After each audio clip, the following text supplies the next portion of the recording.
Mas vale a pena. Eu estou aqui para dizer para você que vale a pena.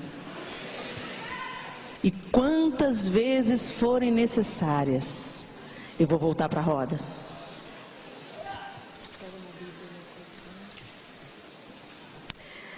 Nessa manhã o Senhor falou poderosamente conosco, confrontando nossas motivações, desmascarando aquilo que estava oculto, até mesmo aos nossos próprios olhos. É tão fácil a gente viver de aparência. É muito fácil, porque o esforço é pequeno. Não exige um grande esforço. Ontem eu estava com o cabelo liso. Hoje eu estou com o cabelo cacheado. Fácil mudar, né? Cadê a roupa que estava aqui? Quero, preciso.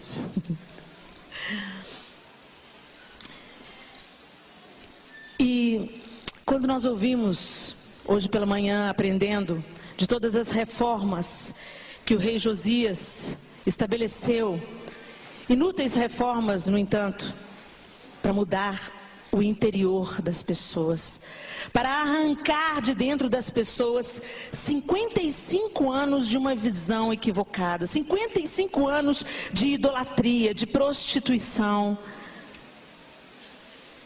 de sacrifícios a ídolos. E o Senhor lançou luz nos quartos escuros do seu coração nessa manhã.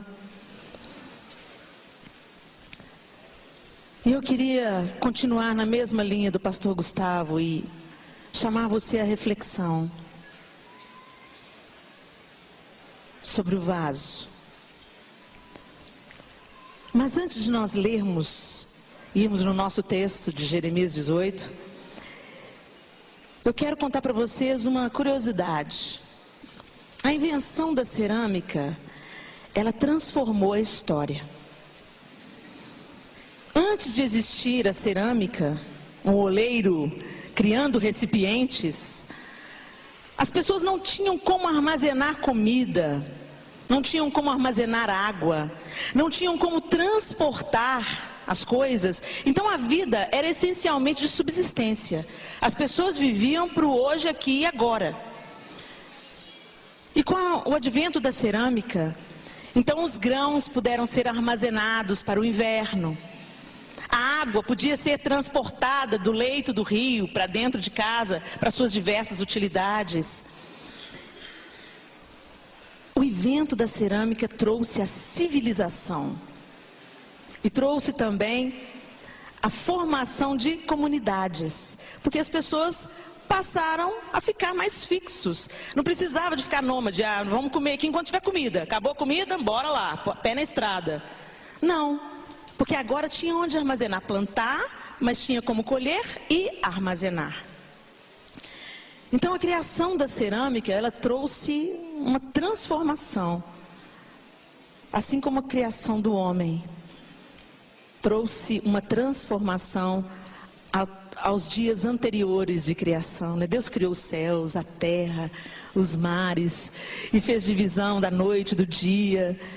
Mas quando Deus pôs a mão no barro para criar o homem, uau, nasceu a civilização. E o detalhe é que quando a cerâmica foi inventada, o trabalho em barro foi inventado, não era como hoje, que hoje a gente tem objetos na nossa casa só para enfeite. Quantos aqui tem um objeto de cerâmica em casa, um pote, alguma coisa assim, que não usa para nada, só para enfeite? Ou então para encher de papel e lixinhos e lápis, não é assim? Não tem onde colocar, a visita vai chegar, põe dentro do pote de cerâmica. Não é assim, gente? Eu sei, eu já fiz isso também, eu sei. Mas naquela época não, naquela época, os artefatos de barro, eles tinham uma utilidade. Eles não eram feitos só para enfeite, eles tinham uma utilidade. Mas além de terem uma utilidade, o oleiro ele tinha uma preocupação especial com a estética. Então, cada peça, era algo único, era uma pequena obra de arte. E Deus fez isso conosco também, né? Cada um de nós é único. Não tem repetição. A forma que te fez quebrou. Não é lindo isso? E quando a gente vê o oleiro modelando o barro, as impressões digitais dele vão ficando no barro. Mas o que pode estragar esse trabalho, como disse a Ana ontem, né? O vaso que é tão lindo que a tia do Gustavo fez, foi no forno, puff, estourou. Quando eu fiz alguns períodos na universidade, artes, e eu tive uma aula de cerâmica, e a professora fez exatamente isso que a Ana descreveu ontem. Pega o rolo, põe um bolo de cerâmica, abre a massa, e eu abri a massa. Agora você pega uma faquinha e vai talhando a massa, assim.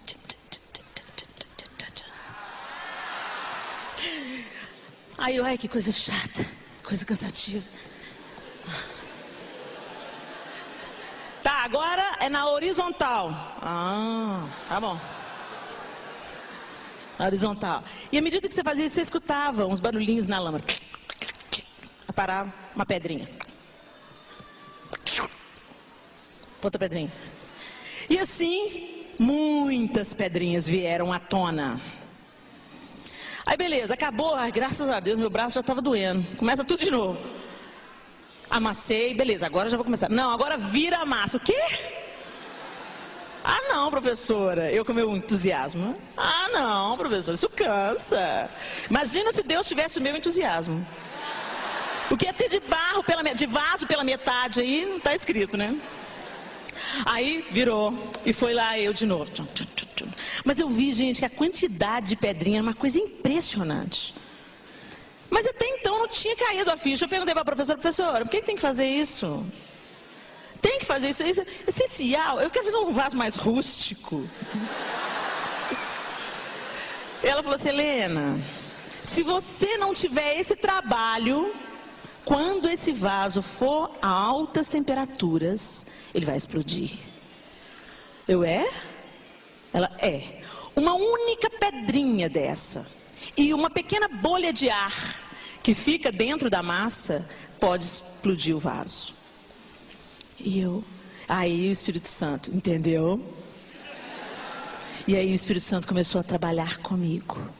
Porque eu estava em pleno processo de roda. Eu estava na roda.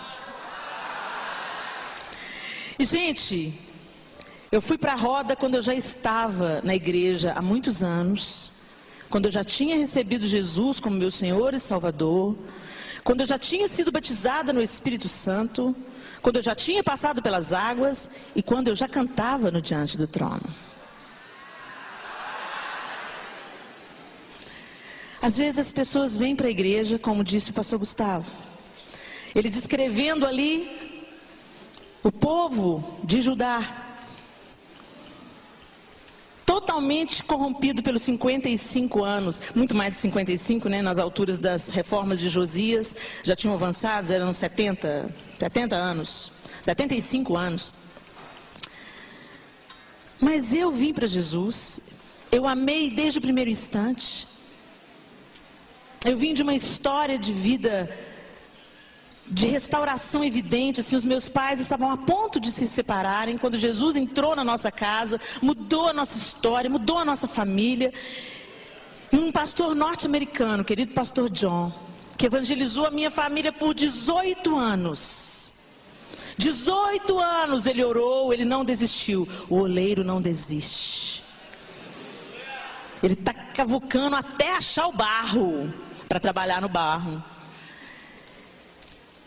E depois de 18 anos, O pastor John não ganhou apenas meu pai e a minha mãe, mas os 3 filhos que meu pai e minha mãe já tinham, eu e meus 2 irmãos mais velhos. E viemos para Jesus e fomos para uma igreja, não era Lagoinha, era minha querida igreja Peniel aqui em Belo Horizonte. E tivemos um tempo ali maravilhoso, e eu logo descobri que cantava, e comecei a cantar no coral, e fui para o teatro, colocar os dons a serviço de Deus. Aliás, foi na igreja que eu descobri que eu cantava, e muito bem, tudo isso foi acontecendo. Mas eu fiz só o lado de fora. O lado de fora é tão fácil de mudar.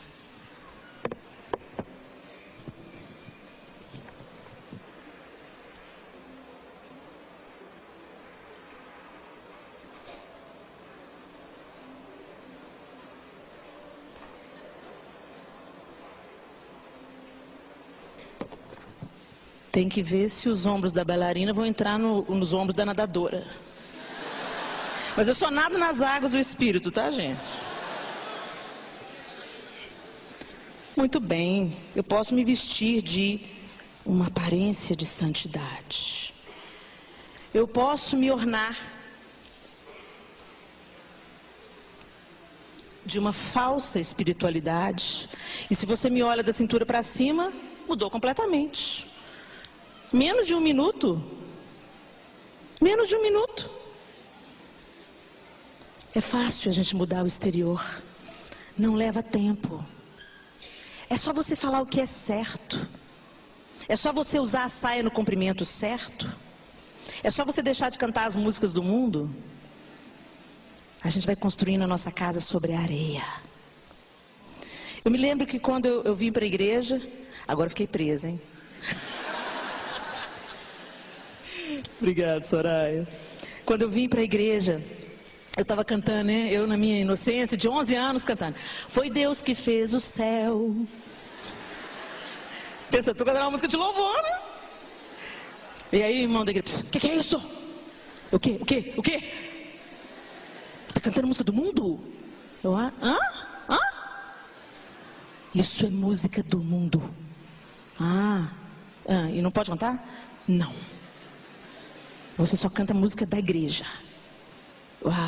Tá bom. Ok. Não foi o Espírito Santo que me disse isso.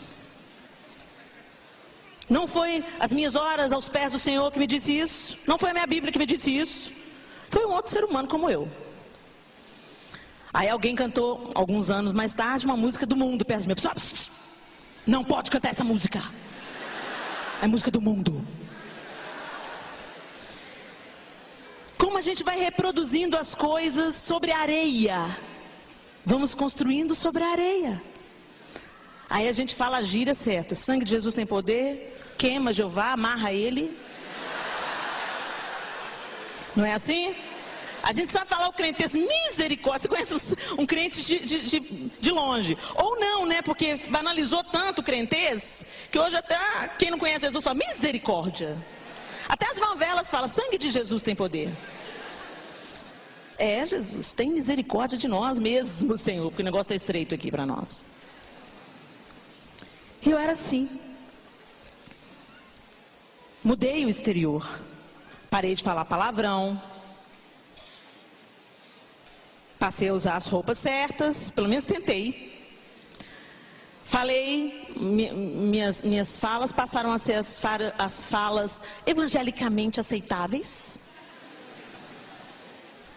Jamais cantei de novo música do mundo. E ainda tascava quem cantava música do mundo perto de mim. Oh, pecador! Porque é isso, quando a gente cuida da aparência, a gente também se torna especialista em julgar o outro.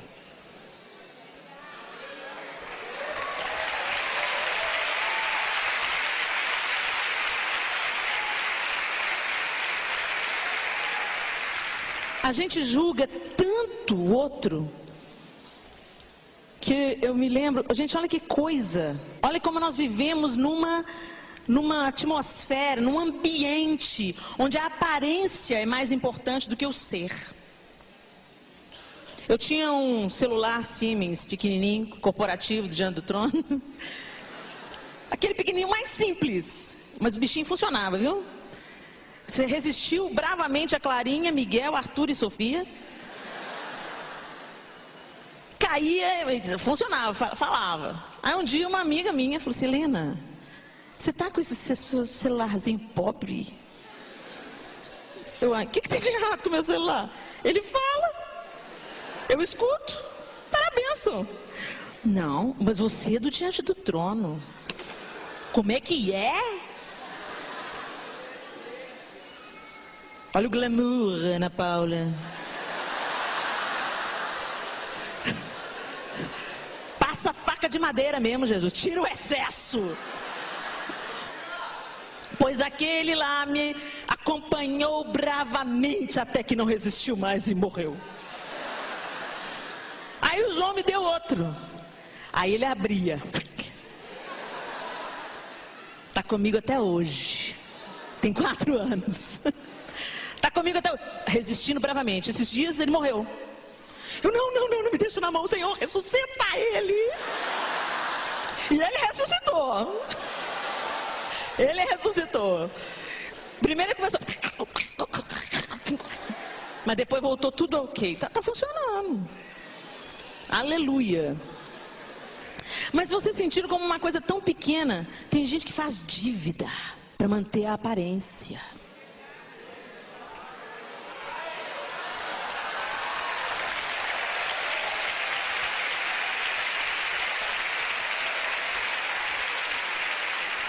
Talvez você veio para esse congresso de cabeça quente, sem saber.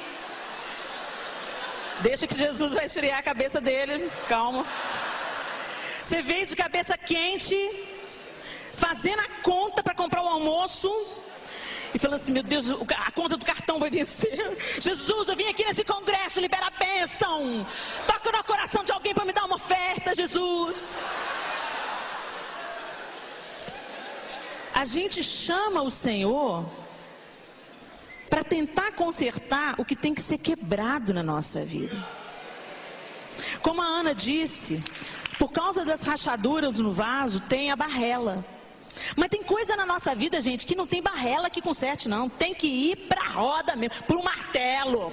Quebra, destrói, molha, encharca, passa o rolo e a faca, e põe no centro e roda, e se quebrar, faz de novo. A gente vai tolerando algumas coisas, como se elas fossem normais, porque a gente deixou se conformar com este século. Entramos, ao invés de entrarmos na forma das mãos do oleiro, entramos na forma deste século. Nos conformamos a este século. Colocamos dentro da nossa casa. Nós estamos felizes com a nossa televisão de 13 polegadas. Até que a vizinha compra a LCD de 42. Aí você começa a infernizar o seu marido. O seu marido é um homem bom. Um homem que trabalha, que vive para a família. Mas você não ganha dinheiro suficiente? Porque a fulana tem... Eu vi o caminhão das Casas Bahia.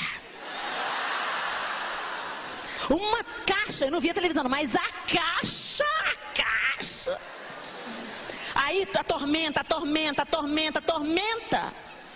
E o outro vai lá fazer dívida, por causa da mulher, do vaso torto que ele tem em casa.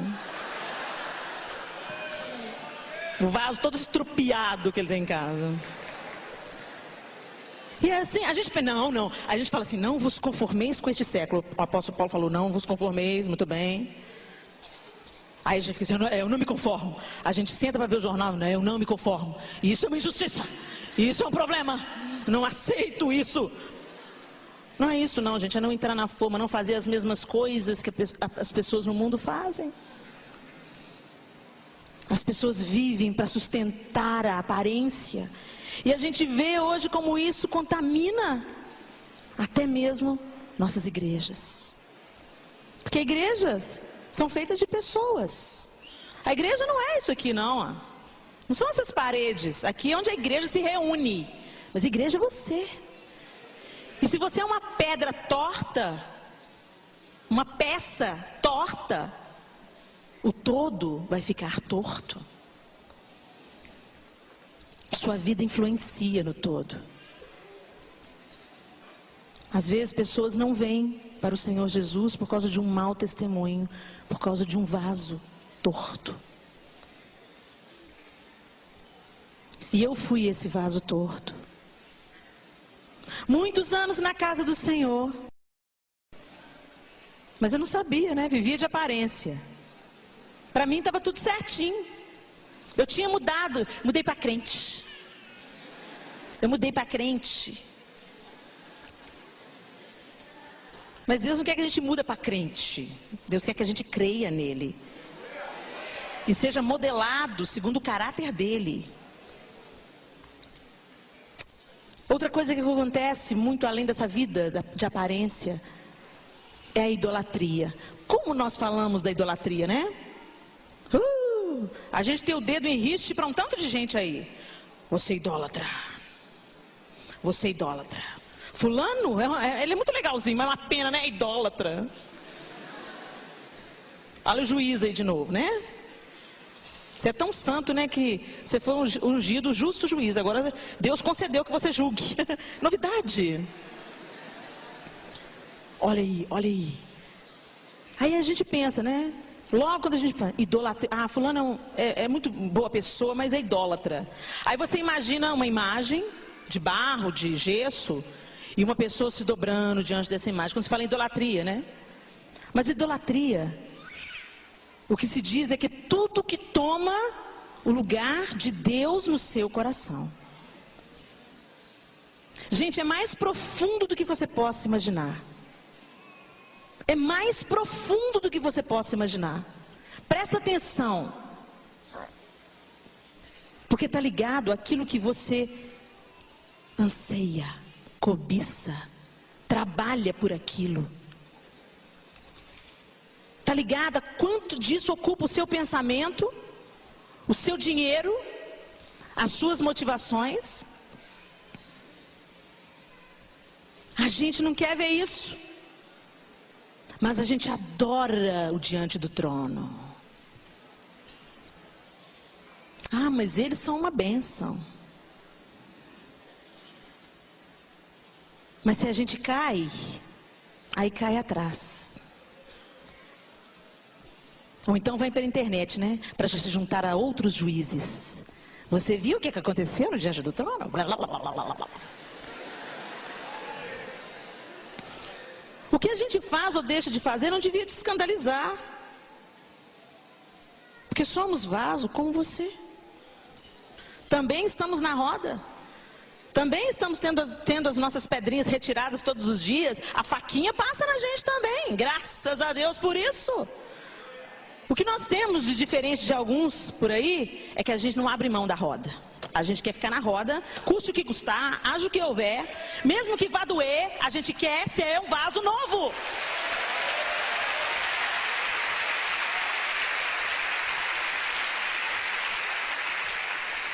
Agora, se a Ana Paula corta cabelo, então eu posso cortar também. Olha, Ana, cortei também. Oh, mas aquela história de inveja não tinha acabado?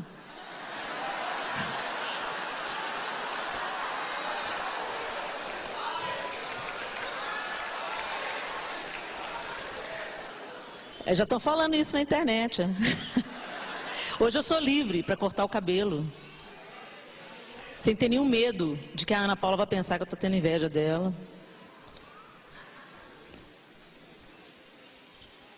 Ah, mas a Ana cortou, então eu posso cortar também. Porque a minha religião não permitia. Mas se a Ana Paula Valadão cortou o cabelo, e ela é uma bênção, então eu vou cortar também. E assim, gente, a gente vai colocando a nossa vida nas mãos dos líderes. E olha que eu estou falando para você, líder, porque aqui, basicamente, nós temos maioria liderança aqui.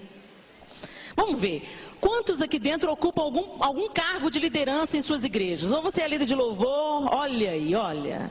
Pastores, ensino na escola dominical, olha aí. E às vezes a gente gosta de ser ídolo, né? Né, líder? A gente gosta de mandar, porque você tem que obedecer, porque eu sou seu líder.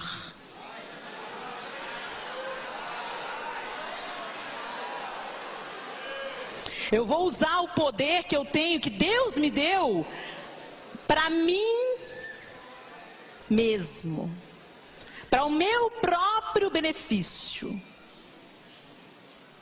Então, já que você é meu discípulo, vai buscar meu filho na escola. Já que você é meu liderado, vai fazer um café para mim. Vocês duas são minhas lideradas. Olha aqui, passa lá em casa, tem uma faxina para vocês fazerem. Gente, isso acontece. Por quê? Porque tem líder pensando que não é vaso, já foi promovido. É subioleiro.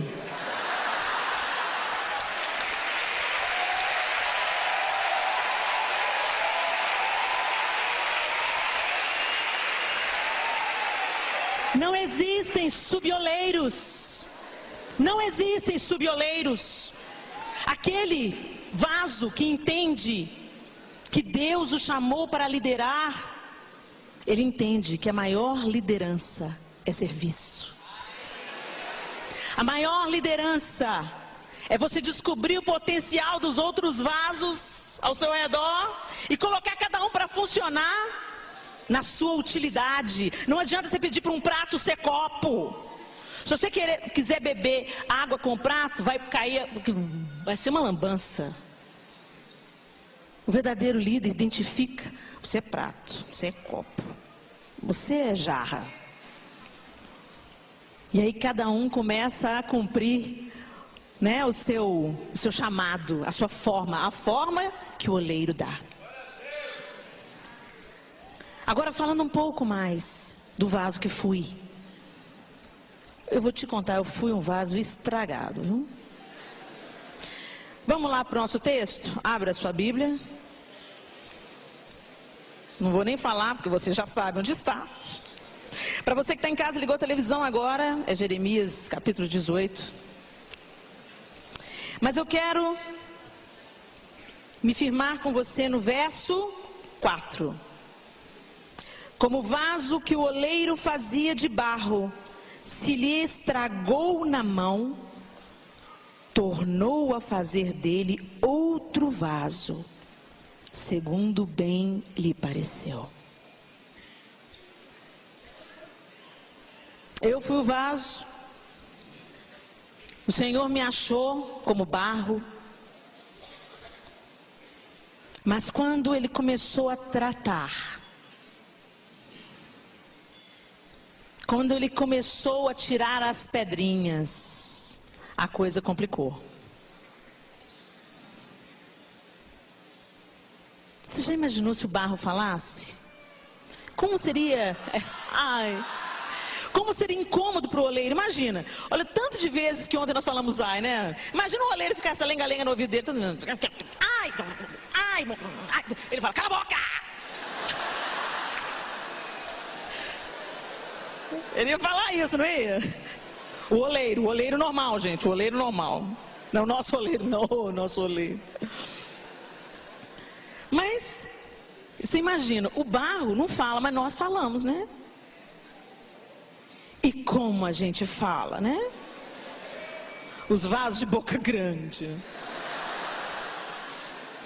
E aí o oleiro começa a trabalhar e a gente, não, isso não. Não, por que não? Não. A gente não fala assim, não, a gente fala, não. O Senhor não me ama? O Senhor não me ama, Deus? Deus, se o Senhor me ama, faz alguém ligar aqui para casa agora para entregar uma palavra profética para mim. Já fez isso? É o vaso querendo dar ordem para o oleiro. E nós somos assim. O tempo inteiro. A gente fica querendo ensinar a Deus como ser Deus.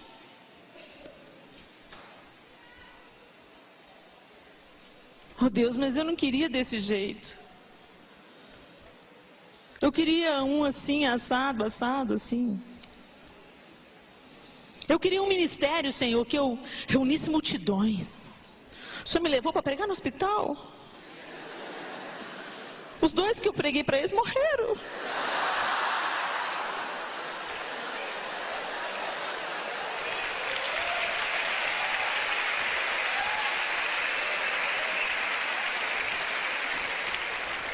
Não é assim que a gente fala para Deus? Oh Deus, eu quero um casamento, Senhor, manda. Aquela escolhida, aquela varoa valorosa. Aí acha a moça, gosta da moça, casa com a moça. Na segunda semana, eu vou comer lá em casa, estou com saudade da comida da mamãe. Você não pediu para Deus? Acostuma com o tempero dela, filho. Não, porque mamãe fazia assim, mamãe fazia assado. Deus, mas que mulher encrenqueira. Deus, mas que mulher gastadeira. Deus, aí a gente reclama para Deus. Oh Deus, me dá um carro. Senhor, mas eu sou cabeça, não sou cauda. Me dá uma BMW. Aí Deus dá, porque Deus faz o infinitamente mais, o impossível. Ele está me consertando, infinitamente mais. Deus me dá uma BMW. Aí Deus manda BMW. No primeiro IPVA, Deus! Oh Deus! Que roubada foi essa que o Senhor me enfiou? Não tenta ensinar para o oleiro a ser oleiro. Ele sabe do que você precisa. E Ele sabe as pedras que estão escondidas sob a aparência.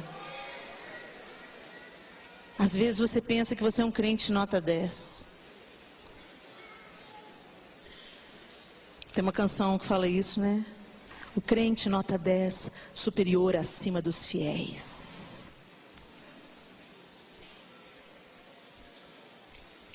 Às vezes eu estou falando aqui e você fala assim, meu pastor tinha que ter vindo nesse congresso. Mas se ele trouxe foi você, então você é o vaso que precisa ouvir.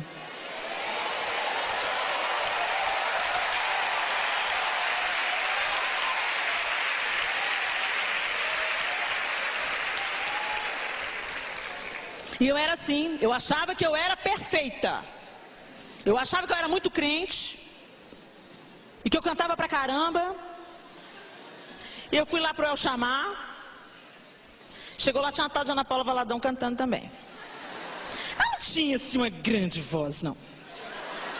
Mas fazer o quê, né? Ela era filha do pastor Márcio. Então o Robinho dava todos os solos pra ela. E eu ficava, né? Ai, antipatia. Ana Paula. Robinho é leiteiro, viu? Robinho puxa a sardinha, o peixe, o salmão, tudo pro lado da Ana Paula. Mas eu sei por quê. Ela é filha do pastor Márcio. Ela não tem essa voz assim, não. Eu canto pra caramba, ela mais ou menos. Eu sou a dona da voz. Gente, mas tinha muita pedra, viu, nesse barro. Aí eu falei assim, a Zenete era cascalho, né, Zenete? A Zenete, não, cascalho a gente vê fácil, as suas eram miudinhas mesmo. As suas eram bem pequenininhas. Cascalho a gente já logo vê, né? A outra não tinha que ficar lá, ó, cavucando. Aí, eu morria de inveja da Ana Paula. Mas não, inveja não. Porque o crente que vive de aparência jamais vai admitir ter inveja. Você já sentiu isso quando alguém falou assim, você está com inveja? Eu não, na mesma hora. Sobe nos tamancos. Eu, inveja, não. Você está enganado. É justiça. E eu falava isso, é justiça. Não, porque outras pessoas têm que ter oportunidade de solo. Só porque ele é filho do pastor? Ah, não. E aí, Deus levou a Ana Paula para longe. Ai, meu. Eu que o diga, viu? Ai.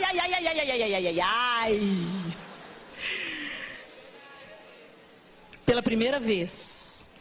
Agora é a segunda. A primeira vez ela tinha 17 anos, Ana. 18 anos, ela foi estudar nos Estados Unidos 1 ano.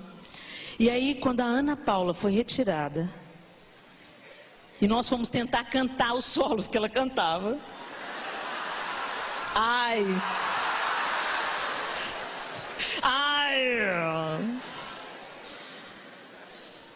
e aí Deus começou a mostrar que Ana Paula não era uma pessoa que tinha uma grande voz apenas, era uma pessoa com um propósito. Uma pessoa apaixonada por Deus. E que por causa disso, por causa dessa paixão pelo Senhor, ela atraía a presença dele quando ela cantava. Então a gente podia cantar tão bem, ou até melhor do que ela. Mas a unção era outra. Não era a mesma coisa. E aí o Senhor começou a confrontar. Foi a primeira vez que eu senti os cutucões do oleiro, tirando a primeira pedrinha. Inveja.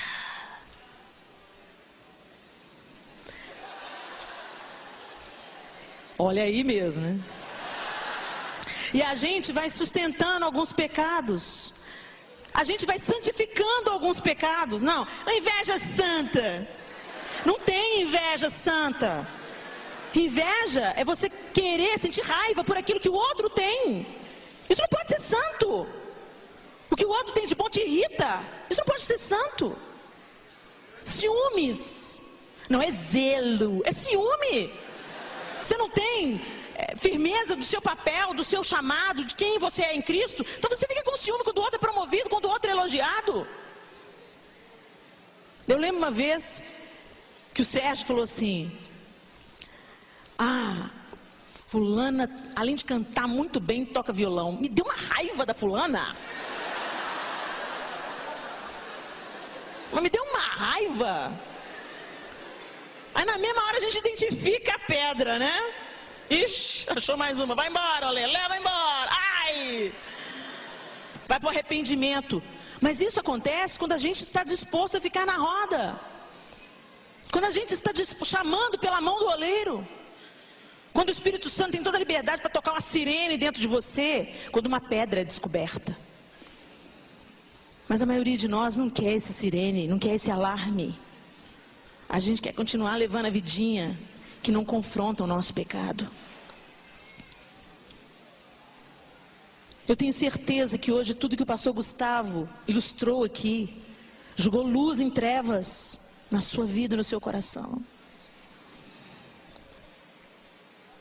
Eu era uma pessoa invejosa, competitiva, arrogante, orgulhosa, altiva. Eu me achava superior, mas isso era daqui para fora. Porque dentro de mim eu era uma grande complexada, sem senso de valor, sem saber quem eu poderia ser em Cristo, com uma autoimagem totalmente deformada. Eu sou branca demais, meu cabelo é esquisito, eu sou a única da minha casa que não tem os olhos claros, eu sou inadequada, eu sou chata. Eu cresci ouvindo: Leninha, você fala alto demais, Leninha, você ri demais, Leninha, você chora demais, você é exagerada, Leninha. Mas Deus vai usar esse jeito exagerado para falar com você.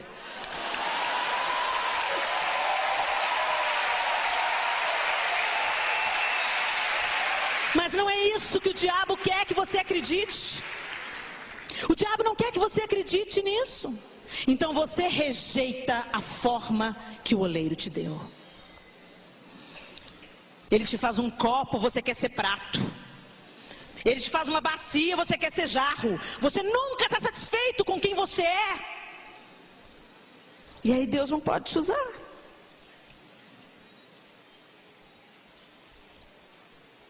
Quantos de vocês estão assim, brigando com a sua imagem, com o seu jeito?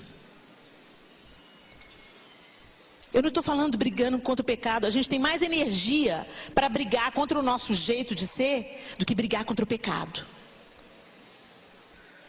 A gente quer ser diferente de todo mundo. Ou então a gente quer ser igual a todo mundo. Mas a gente não quer ser a gente. A gente está sempre de olho no que Deus está dando para o outro, para copiar.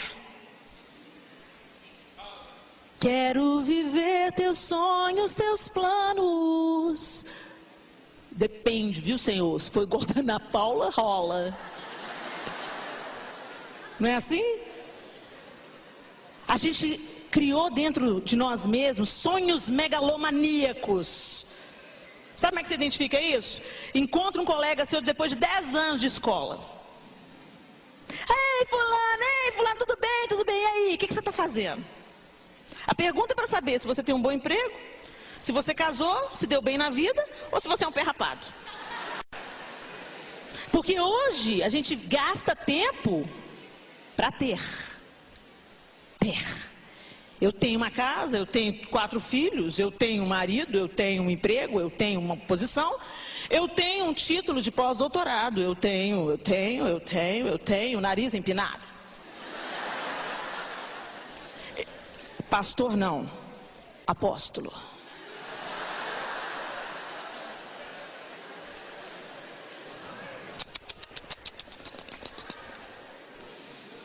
Aí a gente tira o nosso foco das coisas do mundo, camufla com uma capa de santidade e pensa que está fazendo a vontade de Deus e vivendo o reino de Deus. E a gente dá vazão para os nossos sonhos megalomaníacos, escondidos atrás da capa da santidade. Porque quando a gente está na igreja, a gente pensa que a gente já tem o aval de Deus. A gente pensa que Deus já está assinando embaixo de tudo que você fizer. A gente nem pergunta para ele, para quê? Vamos fazer o reino de Deus expandir. E de preferência que eu seja a estrela pop maior. Gente, eu sei do que eu estou falando, porque é isso que eu queria ser. Eu queria ser uma grande cantora. Eu queria ter aplausos. Eu queria tocar plateias com a minha voz e receber amor. Eu queria ter as pessoas gritando atrás de mim, Helena! Vou dizer uma coisa, a maior característica da minha mudança, não quero mais. Mas eu fiquei, Helena! Jesus me ajuda, Jesus me esconde, Jesus tem misericórdia de mim, Jesus.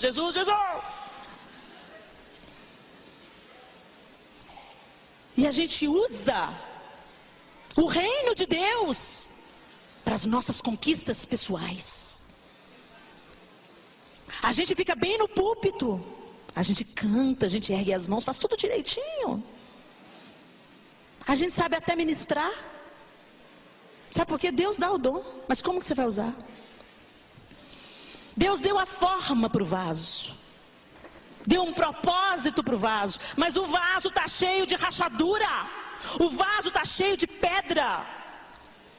O vaso está seco, duro. E pensa que é a porcelana da vez.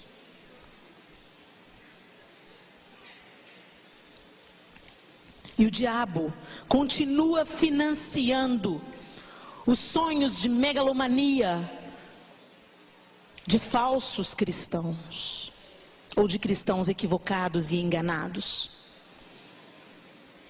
Onde tem alguém querendo ser Deus, tem uma serpente querendo financiar essa obra. E com cara de obra de Deus. Quem é você?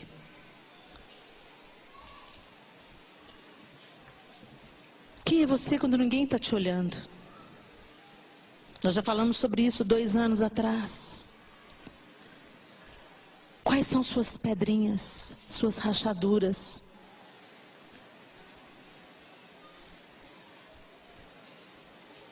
Eu era agressiva. Eu era bicuda. Chamava minha atenção a tromba, ia lá na frente.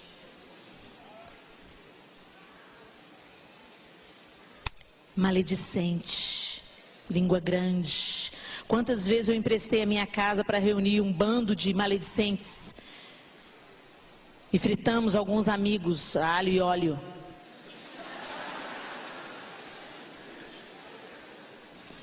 Quantas vezes você empresta a sua boca para Satanás?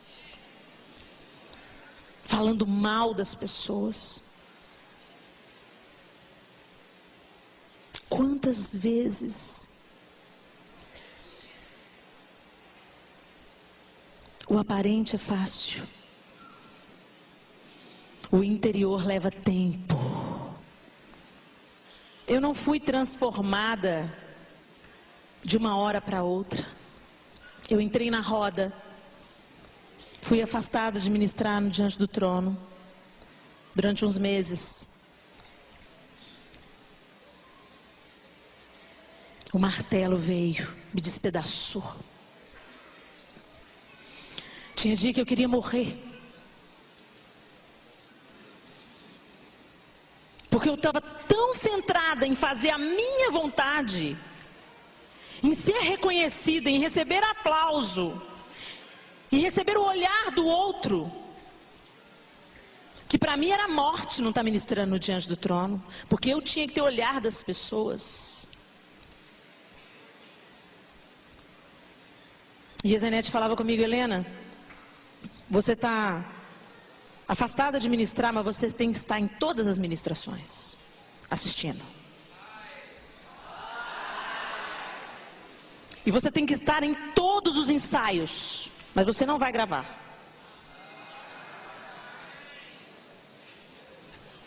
Aí eu apareci no primeiro ensaio, depois de ser suspensa, trazendo um pavê de maracujá, que eu sabia fazer muito bem.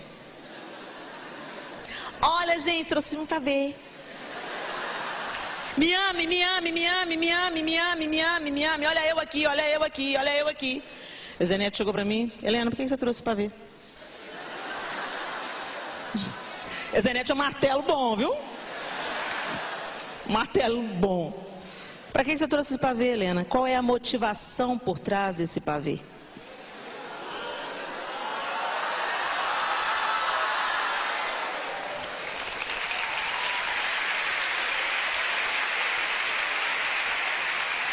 Aí o Diante do Trono tinha comprado essa casa aqui na Araribá. Quem veio nos primeiros congressos se lembra, uma das casas aqui, que hoje é Colégio Cristão, era o Diante do Trono, a sede da empresa.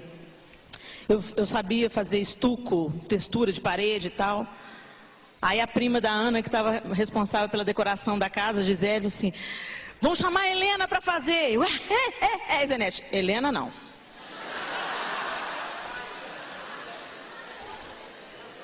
A mão do oleiro estava pressionando.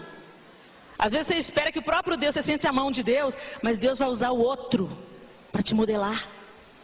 Deus vai usar o seu líder, o seu pastor, o seu companheiro de ministério. É aquele mesmo que pega no seu pé. É aquele que você pensa que não canta tanto assim, você canta muito mais.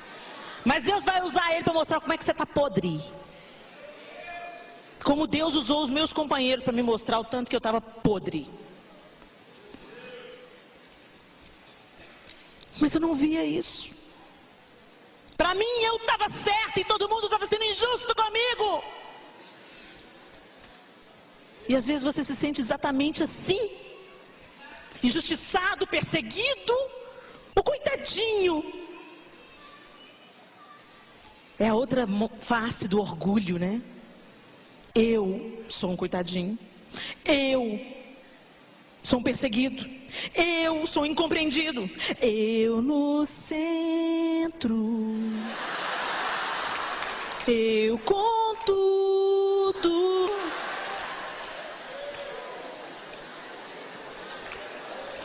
Você já parou para pensar que você é tão perseguido, que você é tão incompreendido, porque a rachadura está em você e não nos outros?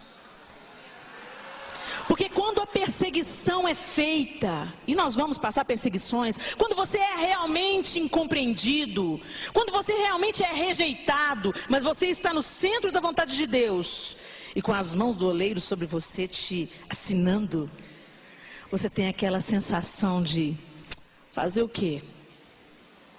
Glória a Deus, eu estou cumprindo a vontade do meu mestre. Te dá um gozo, uma alegria. Você não se sente o coitadinho. Caco de telhas. Às vezes você se sente coitadinho, mas você é o problema. Você pensa que o seu ministério está sendo perseguido? Já parou para perguntar se é o ministério que Deus quer para você? Porque às vezes você se apropriou de alguma coisa pensando que é o chamado de Deus para você, mas é... Eu vou te perguntar igual a Zanete, qual é a motivação por trás desse ministério? Qual é a motivação por trás do CD? Qual é a motivação por trás da dança? Qual é a motivação por trás da viagem, da ministração? Qual é a motivação? Tem gente fazendo do evangelho um meio de ganhar a vida.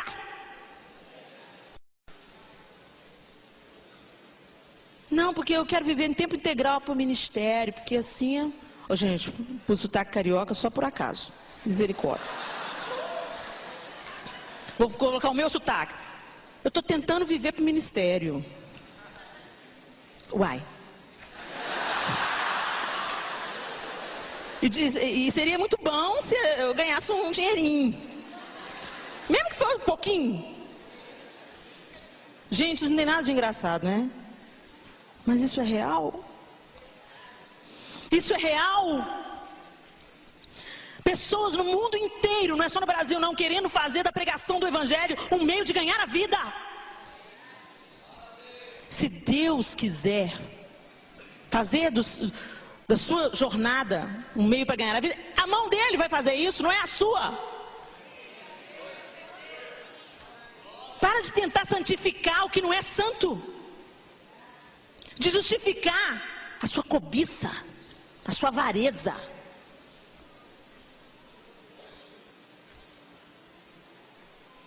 Deixa o oleiro pôr a mão em você e arrancar essas coisas que o mundo avalizou, que o mundo falou que pode. Não tem nada de errado nisso, não tem nada de errado nisso, não é pecado.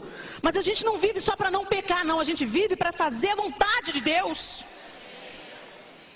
Não, se eu não estou pecando, tá bom. Não, não tá bom. Jesus foi muito além de apenas não pecar. Ele fez o que ele não precisava fazer. Ele subiu aquele monte que era para mim e para você. E pelo que me consta, tudo que eu olho para a vida de Jesus, ele abriu mão de tudo para tornar o evangelho uma realidade. Mas nós queremos cobrar para isso. Eu só vou pregar na sua igreja se você me pagar tanto.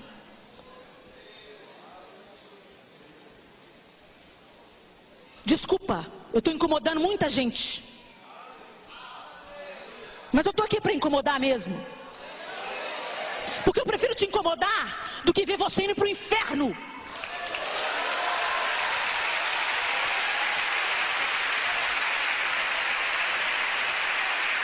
Eu prefiro te incomodar. Eu prefiro ser desconfortável para você, persona não grata. Mas para abrir os seus olhos, é isso que o Senhor tem para você? É isso que Ele quer para você?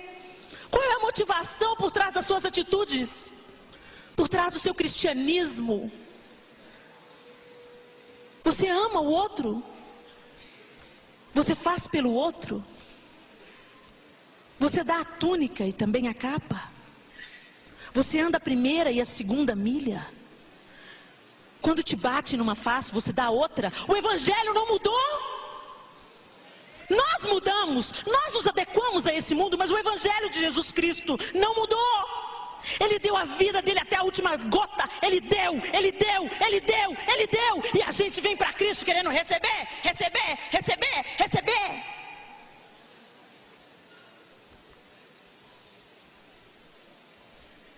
Acorda, igreja do Senhor. O que você faz tentando receber? Às vezes você não quer dinheiro, mas você quer elogio, você quer reconhecimento, você quer ganhar a medalha do membro honorário, a faixa do mais humilde quebrantado. Tem gente que serve na igreja, serve. Você pensa, é um servo, olha, é um servo, até que a coisa estreita para o lado dele. Até que o pastor chama outro e honra o outro em vez dele. Aí jogou a casa no chão. Eu sirvo nessa igreja há 300 anos e o pastor nunca me deu nada. Nem muito obrigada. Então você não serviu coisíssima nenhuma. Sua motivação estava totalmente errada e torta. A rachadura estava evidente no vaso. Não tem nada que conserte isso, a não ser a mão do oleiro. Olhe para dentro de você nessa tarde. Às vezes você veio aqui tentando buscar uma solução para o seu ministério caótico. Aí eu vou lá porque eu preciso pegar a palavra de Deus, porque meus liderados estão me dando problema demais.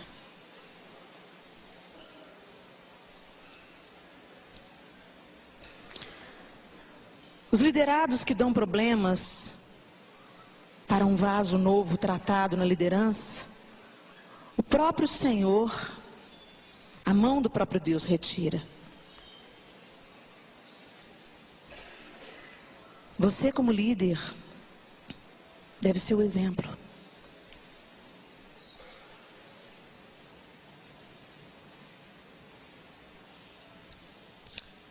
E depois de ter confessado para Ana o meu pecado de inveja, depois de Deus ter começado a fazer a obra nesse vaso aqui, a Ana me chamou para entrar no diante do trono.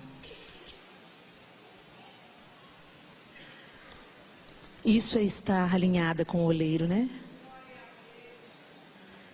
Porque foi o amor de Deus, através da Ana, que começou a me curar.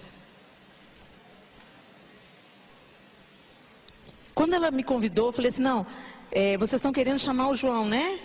Vocês estão querendo chamar o João, porque está precisando de homem. Aí a Ana olhou para o Sérgio, oh meu Deus, não Helena, são os dois. E eu fui para casa constrangida. Deus, eu já falei para essa moça há um ano atrás que eu tinha inveja dela.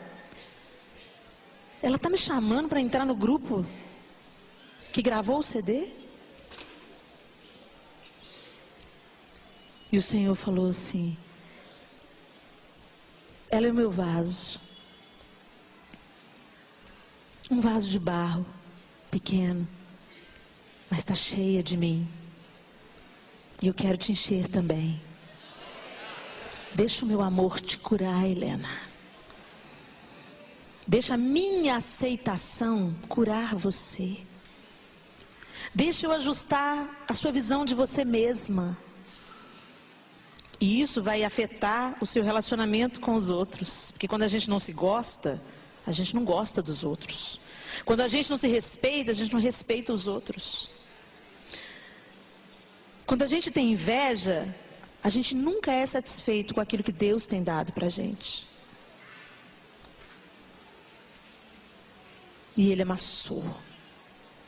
Amassou. Amassou. E doeu.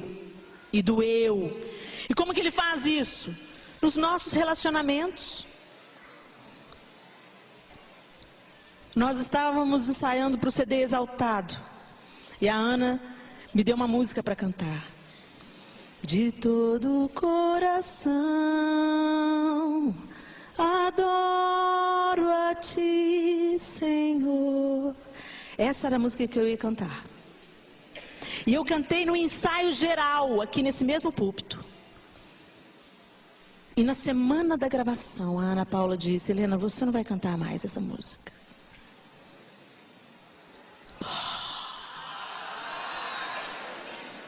Não parou por aí, não. Helena, a gente queria que você testasse. A tua luz acendeu meu coração. E eu pude ver. Aí eu cantei aqui no domingo na igreja, eu e a Ana fazendo um dueto. E foi uma bênção, né, Ana? A presença de Deus encheu a casa. E naquela mesma semana a Ana me disse, Helena, você não vai cantar essa música.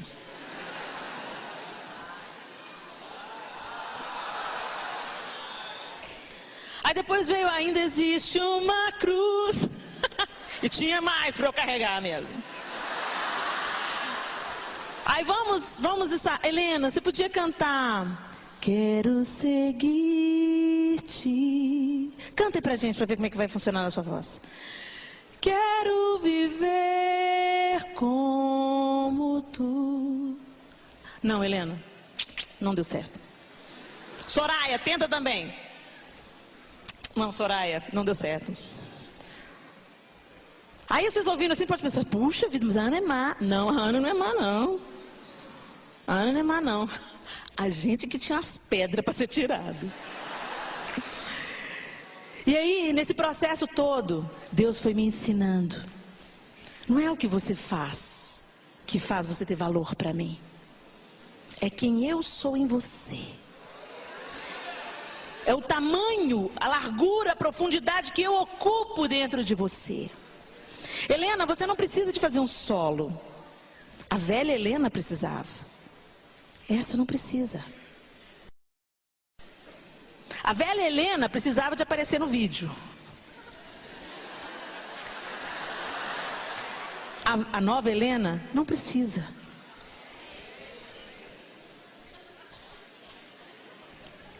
Viver os sonhos de Deus para nós é o lugar mais maravilhoso que existe.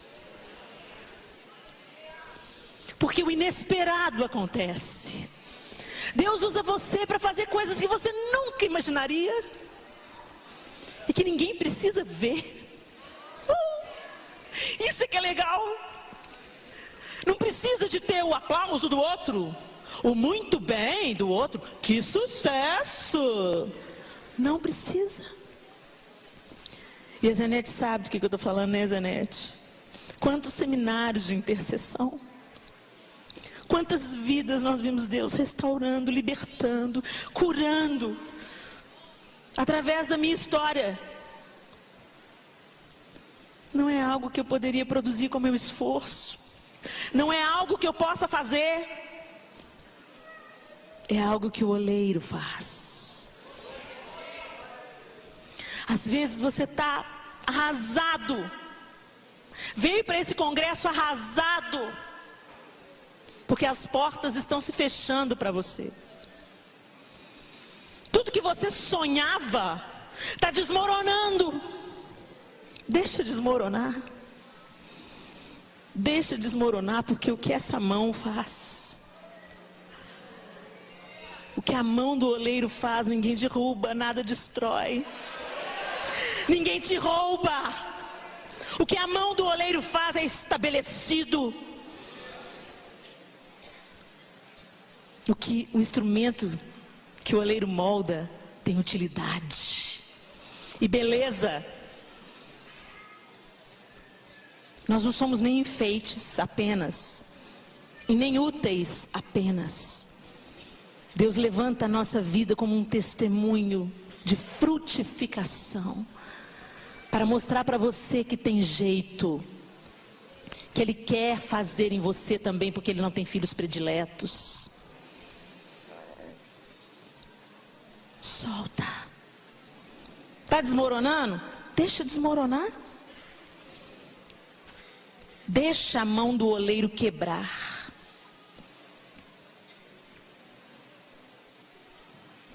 Talvez as rachaduras e as pedras que tem na sua vida não sejam apenas as rachaduras e as pedras que você desenvolveu pelo seu próprio caráter, sua própria vontade ou suas escolhas equivocadas.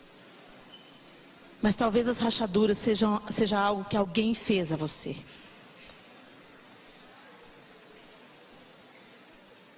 Eu fui molestada sexualmente dos 2 anos de idade até aproximadamente os 11 anos de idade. Eu me sentia lixo. Eu me sentia culpada. E quando eu tomei coragem para contar para as pessoas que poderiam me ajudar, eles não acreditaram. Aquilo causou uma dor tão grande em mim. E isso afetou todos os meus relacionamentos. Eu não confiava nas pessoas. Eu achava que eu não era digna de me casar. Eu achava que eu não era digna de ter uma família. E às vezes você veio para esse congresso com esse tipo de rachadura. Rachaduras que você sofreu. Alguém te quebrou, que não o oleiro. Alguém abusou de você, verbalmente, fisicamente, sexualmente. Um pai alcoólatra, ausente. Uma mãe violenta. Não sei qual é a sua história. Mas eu sei que a mão do oleiro pode te restaurar como restaurou a mim. Eu tenho uma família linda, não porque eu a mereça, mas porque agrada ao Senhor trazer restituição para aquilo que te foi roubado. E quando eu olho para o João,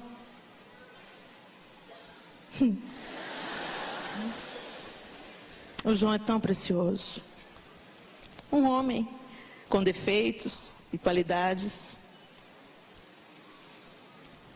mas que foi um dos instrumentos do oleiro. Tem um ditado aqui em Minas que fala que para cada pezinho torto tem um sapatinho com defeito. No meu caso, eu posso dizer que para cada pezinho torto tem uma bota ortopédica. Como Deus usou o João para me amar. As palavras que eu recebia na minha infância e na minha adolescência: você é branca demais, você tem um pé esquisito, seu cabelo é esquisito, ai que pena, só você não tem os olhos claros. Sem saber de nada, o João, ele dizia palavras que cancelavam estas. Quando a gente começou a namorar, ele ligou para minha casa e contou uma coisa engraçada, e eu kkkkkk. Aí ele: agora eu posso desligar, só queria ouvir essa gargalhada. Aí passou mais um tempo, ele me viu descalço. E ele falou comigo assim: seu pezinho é engraçado. Parece pé de bailarina.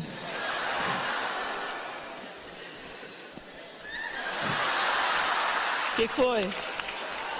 Meu pé? Você filmando meu pé? Parece pé de bailarina. E ele falava para mim, para cancelar aquela história de justamente a menina não tem os olhos claros. Ele olhava para mim e falava assim: Helena, sabe o que eu mais gosto em você? O seu olhar.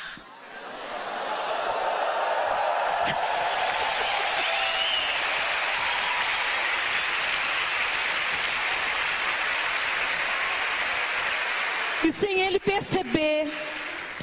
perceber, ele estava sendo a faquinha, tirando os excessos, nesse caso, os excessos de dor. Porque também tem essa faquinha, viu, gente? Às vezes você pensa que Deus vai tirar o excesso das compras, do cabelo, de tudo. Vai tirar mesmo, vai tirar. Das vaidades, das tolices que a gente se apega a elas. Mas Deus vai também ter uma faquinha para tirar o excesso de dor, de falta, de machucado, de ausências na sua vida. Ele vai prover, ele vai mexer.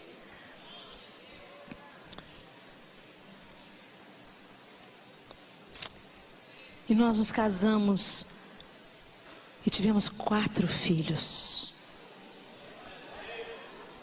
Quando eu tive a Clara, que está ali sentadinha, Clarinha, o pessoal falava comigo assim: e aí, Helena, quando é que vem o segundo? Eu: não venho.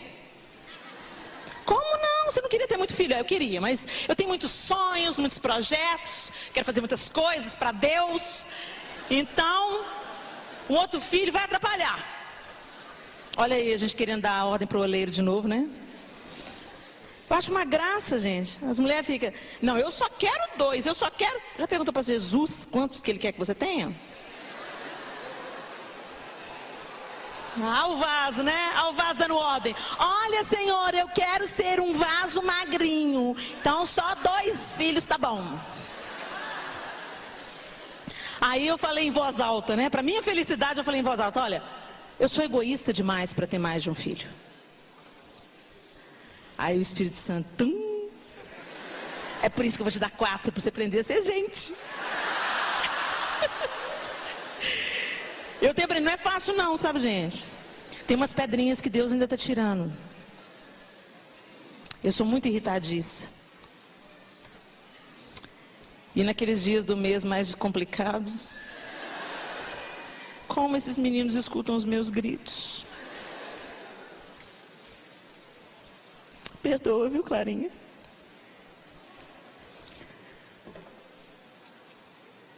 A gente também tem coisas para serem niveladas, separadas. Vez por outra a gente tem que voltar, porque o Senhor, o oleiro vai usando, vai usando, vai usando, vai usando, vai usando. E aí aquele instrumento vai se desgastando. E aí ele tem que voltar com a gente para a olaria. E começar todo o processo de novo. Quebrar, pôr na água e vamos lá.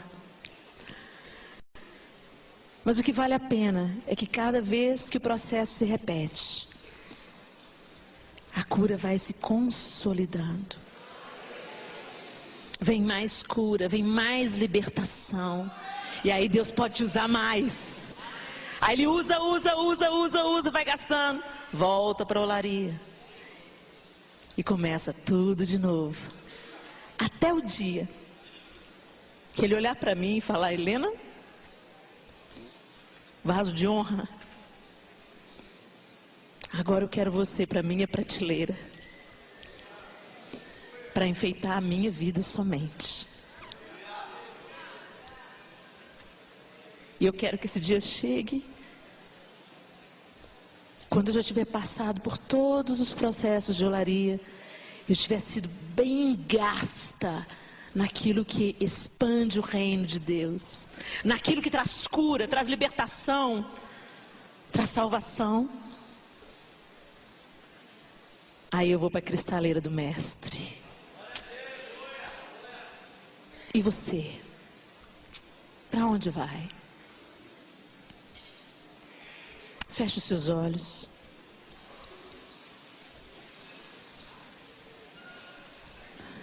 Quando eu desisti de mim, quando eu desisti dos meus sonhos, dos meus projetos, dos meus planos, da minha vontade, e eu parei de tentar ensinar o oleiro como ele podia me modelar, quando eu disse a ele: tá bem, pode fazer, eis-me aqui. Talvez eu não tenha cantado eis-me aqui, porque eu ainda não estava pronta. Seria apenas uma coisa superficial, fake, falsa, da boca para fora. E a nossa busca como ministério diante do trono é que a gente não seja fake, que a gente não seja falso. Todas as coisas Deus vai fazer com que cooperem para o seu bem. Valeu a pena não ter cantado os solos que eu ensaiei, porque eles me ensinaram muito mais do que se eu os tivesse cantado. Valeu a pena ter o Miguel, o Arthur e a Sofia, além da Clara, porque eles são a maior fonte de inspiração que eu tenho. Valeu a pena permanecer quando a Isenete dava duras ordens. Valeu a pena acreditar que Deus estava naquele processo. Valeu a pena me submeter à liderança da Ana nesses 13 anos. E se eu pudesse voltar atrás, eu faria tudo de novo.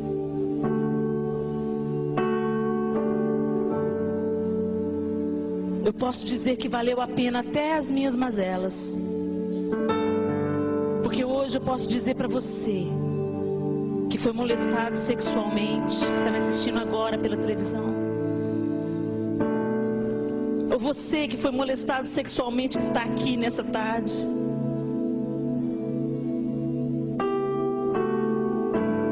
tem barrela uma barrela santa para essa rachadura. E o Senhor não vai apenas consertar a rachadura, Ele vai adornar o vaso, Ele vai dar o infinitamente mais, Ele vai restituir tudo aquilo que foi roubado, e Ele vai passar a faca também nos excessos de dor, nos excessos de sofrimento, nos excessos de inadequação, de uma autoimagem negativa, deformada. Deus quer trazer cura para a sua vida, meu irmão, minha irmã. E eu estou aqui hoje para te encorajar. Se teve jeito para mim, tem jeito para você. Não foi um processo fácil, foi um processo doloroso, foi um processo de morte para mim mesma. Mas cada escolha de permanecer e dizer: Senhor, eu confio, valeu a pena. Valeu a pena. Cada experiência que eu tive, cada não que eu recebi, cada aniversário meu que não lembraram, valeu a pena. Porque eu descobri que não é o que eu faço, não é o que eu visto, não é o que eu falo, é aquilo que Jesus já fez na cruz do Calvário por mim.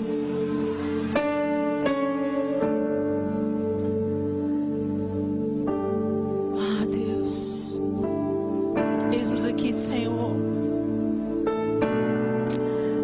Pai, olha para o nosso coração, Senhor. Oleiro, olha para as nossas vidas. Olha para as nossas emoções. Olha para a nossa infância, para a nossa adolescência, para o nosso passado. Vasos deformados por escolhas erradas, e vasos deformados por dores, por rejeições, por decepções, por abusos. Tu és o oleiro que confronta o nosso pecado e que também sara a ferida. Há um bálsamo em Gileade, há um bálsamo. Vinde, voltemos ao Senhor, pois Ele nos despedaçou e nos sarará.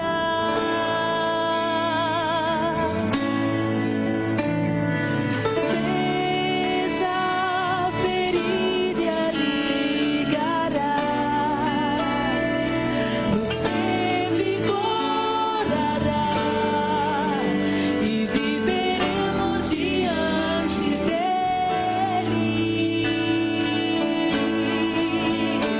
Há um bálsamo em Gileade, há unção em Gileade, vem sobre mim para curar, vem sobre a filha de Sião. Há um médico em Gileade, há remédio em Gileade, vem sobre mim para curar, restaura a filha de Sião. Você pode ficar em pé no seu lugar e cantar essa canção?